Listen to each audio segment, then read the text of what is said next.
Yan, what's up mga kapenatics? So, kakauwi ko lang ng bahay. Dahil kakauwi lang natin. Ay, may ilaw na ano.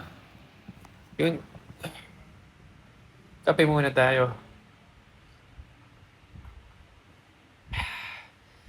And so far, dami tayong ginawa today. Pumasok tayo ngayong umaga. Tapos kanina, mga bandang lunch break. No? Umuwi ako ng bahay. Inayos ko yung kuryente namin. Medyo nagpa-fluctuate kanina. Then, bumalik ko ng school after lunch.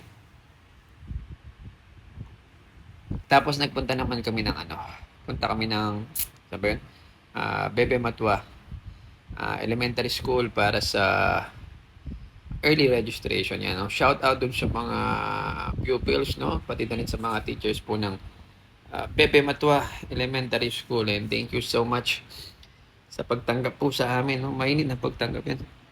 Nasikaso nila kami kanina, no? Salamat po kay Madam. Tapos yung mga bata, no, sobrang giliw, sobrang excited. Doon sa aming early registration na ipakilala namin yung school namin sa kanila. So, in-invite namin silang mag-aral dito sa Masantol High School. At dahil nga kakauwi ko lang ng bahay, so check ko muna tong mga alaga namin. Ayan. Alaga namin. Gising na gising sila.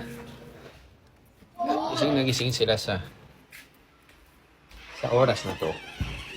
Kaya lang ako, gusto ko munang pahinga. Yan.